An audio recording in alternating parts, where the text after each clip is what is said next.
மூலிகைகள் நம் ரத்தத்தில் உள்ள நச்சுத்தன்மை நீக்கி நமக்கு நோய் எதிர்ப்பு சக்தியை அளிக்கின்றது. அந்த வகையில் மூலிகைகளை கொண்டு எவ்வாறு நம் நோய்களை தீர்க்க வேண்டும் என்பதை பற்றி நமக்கு விளக்க வருகிறார் டாக்டர் கௌதமன் அவர்கள். நம் விடையிலே வா நிகழ்ச்சியின் அடுத்த பகுதியாக வரவிருப்பது பல்லாண்டு வாழ்ந்திட. அன்பான கலைஞர் தொலைக்காட்சி நேயர்களுக்கு என்னுடைய இனிமையான காலை வணக்கங்கள். இன்றைக்கி நம்ம பார்க்கக்கூடிய தாவரத்துடைய பெயர் விடமுட்டி அப்படின்னு சொல்லக்கூடிய ஒரு பெருமரவகை தாவரம். இந்த தாவரத்திலிருந்து கிடைக்கக்கூடிய மரப்பட்டை, இதோட இலைகள், இதோடைய காய், விதை அனைத்துமே மருந்துக்கு பயன்படுத்துகின்ற ஒரு வழக்கம் உண்டு. விடமுட்டியை பொறுத்தவரையிலும் இதோட விதைகள் அதிகமான விஷத்தன்மை இருக்கக்கூடிய விதைகளாக இருந்தாலும் பாரம்பரிய மருத்துவத்தில் இதை சுத்தி செய்யும் போது அமிர்தம் போல வேலை செய்கிறது அப்படின்னு சொல்லி மிக கடுமையான தீர்க்க முடியாத வியாதிகளை தீர்ப்பதற்கு மருந்தாக கொடுக்கின்ற ஒரு வழக்கம் உண்டு. முதலாவது பார்த்திங்கன்னா, இந்த விடமுட்டியிலிருந்து எடுக்கக்கூடிய எண்ணெய் மிகப்பெரிய வலி நிவாரண எண்ணெய்ன்னு சொல்லுவோம். பொதுவாக உடலில் ஏற்படுகின்ற வலிகளிலேயே, குறிப்பாக முட்டு சம்பந்தப்பட்ட வலிகளிலேயே மிக கடுமையான ஒரு நோய் என்னன்னு கேட்டிங்கன்னா, பாரம்பரிய மருத்துவத்தில் சொல்லக்கூடிய ஆமவாதம் அப்படின்னு சொல்லக்கூடிய நோய். மாடர்ன் மெடிசனில் ருமட்டாய்டு ஆர்த்ரைட்டிஸ் அப்படின்னு சொல்லுவோம். இந்த நோய் ஏற்படும் போது பார்த்திங்கன்னா, காலை எழுந்திருக்கும் போதே உடலில் இருக்கக்கூடிய எல்லா முட்டுகளிலும் ஒரு இறுக்கமான தன்மை ஏற்படுவதை பார்க்கலாம். இரண்டாவது, இந்த முட்டுகளில் ஏற்படுகின்ற இறுக்கமான தன்மையை தவிர நாள் முழுவதும் உடலில் ஏதாவது ஒரு மூட்டில் கடுமையான வலி இருந்து கொண்டே இருப்பதையும் பார்க்க முடியும். நாளாக நாளாக வழக்கமாக கொடுக்கின்ற எவ்வளவு வலிமையான வலி நிவாரண மாத்திரைகளை உட்கொண்டாலும் கூட அந்த வலி நிவாரண மாத்திரைகளால் வலி அறியாமல் இருக்கப்படுமே தவிர முட்டுகளில் ஏற்படுகின்ற பலவீனம் மற்றும் முட்டுகளுடைய அமைப்பே மாறிப்போவதை தடுக்க முடியவில்லை. அந்த மாதிரி மிக கடுமையாக இருக்கக்கூடிய ருமட்டாய்டு ஆர்த்ரைட்டிஸ் சம்பந்தப்பட்ட நோய்களில் ஏற்படுகின்ற வலிகளையும் அந்த வியாதிகளை தடுப்பதற்கும் விடமுட்டி ஒரு மிகச்சிறந்த மருந்தென்றால் மிகையாகாது. பொதுவாக பாரம்பரிய மருத்துவத்தில் இந்த விடமுட்டி எண்ணெயை தயார் செய்வதற்கென்றே சிறப்பு முறைகள் உண்டு. சாதாரணமாக தயாரிக்க முடிவதில்லை.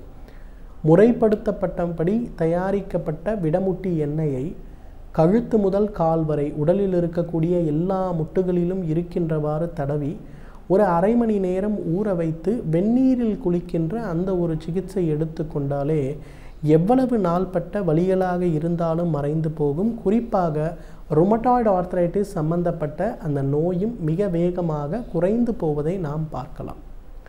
இரண்டாவது, விடமுட்டியிலிருந்து எடுக்கக்கூடிய விதை. அந்த விதை விஷத்தன்மையான விதையாக இருந்தாலும் கூட அதை முறைப்படி சுத்தி செய்து விட்டோமேயானால் அது ஒரு மிகச்சிறந்த அருமருந்துன்னு சொல்லுவோம். உதாரணத்துக்கு பக்கவாதம் சம்பந்தப்பட்ட நோய். இந்த பக்கவாத நோய்களிலேயே ரொம்ப கடினமான ஒரு விஷயம் என்னென்னா, அந்த நரம்புகளுக்கு மீண்டும் உயிரளிப்பது தான். மூளையிலிருந்து உருவாகக்கூடிய அந்த சமிக்கைகள் மிக வேகமாக நரம்புகளுக்கு சென்றால்தான் நாம் பேசும்போதோ நாம் செய்யக்கூடிய எந்த வேலையாக இருந்தாலும் சீராக நம்மால் செய்ய முடியும். ஆனால் பெரும்பாலான நேரங்களில் என்ன ஆகுதுன்னா, நம்ம பக்கவாத நோய் ஏற்படும் போது மூளையிலிருந்து கிடைக்கக்கூடிய சமிக்கைகள் பெரும்பாலும் கைகளிலோ கால்களிலோ அல்லது பேச்சு திறமை இருக்கக்கூடிய நரம்புகளை சென்று அடைவதில்லை. இதை சரி செய்யக்கூடிய சக்தி சுத்தி செய்யப்பட்ட இந்த விதைகளுக்கு உண்டு. விடமுட்டியிலிருந்து எடுக்கக்கூடிய இந்த விதைகளை சுத்தி செய்த பிறகு ஒரு நாளைக்கு 500 மில்லிகிராம் அப்படின்னு சொல்கிற மாதிரி அதை 3ஆக பிரித்து 150 மில்லிகிராம் வரை ஒரு வேளைக்குங்கிற மாதிரி எடுத்து வெண்ணெயோடு சேர்த்து உணவுக்கு முன்பு சாப்பிட வேண்டும். இதை ஒரு பழக்கமாக காலை ஒரு முறை, மதியம் ஒரு முறை, இரவு ஒரு முறை தொடர்ந்து உபயோகப்படுத்தும் போது எவ்வளவு நாள்பட்ட பக்கவாத நோயாக இருந்தாலும் மிக வேகமாக அது குறைந்து வருவதை நாம் பார்க்க முடியும். மூன்றாவது பார்த்திங்கன்னா, ஆட்டிசம் அப்படின்னு சொல்லக்கூடிய ஒரு நோய், அதே போல் ஹைப்பர் ஆக்டிவிட்டி அப்படின்னு சொல்லக்கூடிய ஒரு நோய். ஆட்டிசம் நோயில் குழந்தைகள் மூளை வளர்ச்சி பாதிக்கப்பட்டிருப்பதை நாம் பார்க்க முடியும். ஹைப்பர் ஆக்டிவிட்டிலையும் அதே மாதிரி தான். ஆனால் அந்த குழந்தைகள் ரொம்ப ஆக்டிவாக இருப்பாங்க. ஒரு நிமிடம் கூட ஒரு இடத்தில் உட்கார மாட்டார்கள். அங்கே போவது, இங்கே வருவது, இந்த மாதிரி ஏதாவது ஒரு ஆக்டிவிட்டி செய்து கொண்டே இருப்பார்கள். இந்த இரண்டு குழந்தைகளுக்கு இருக்கக்கூடிய ஹைப்பர் ஆக்டிவிட்டி மற்றும் ஆட்டிசம் சம்பந்தப்பட்ட கோளாறுகளுக்கு சிறப்பான தீர்வளிக்கக்கூடிய ஒரு மருந்து விடமுட்டியிலிருந்து எடுக்கப்பட்ட விதை, அது சுத்தி செய்த பிறகு அந்த குழந்தைகளுக்கு ஒரு நாளைக்கு கொடுக்க வேண்டிய அளவு மருந்தே 100 மில்லிகிராம் மட்டும்தான். சரியான உணவு கட்டுப்பாடுகளோடு கூடி அந்த மருந்துகளை கொடுக்கும்போது அந்த ஆட்டிசம் சம்பந்தப்பட்ட குழந்தைகள் நன்றாக பேச ஆரம்பிப்பதை நாம் பார்க்கலாம்.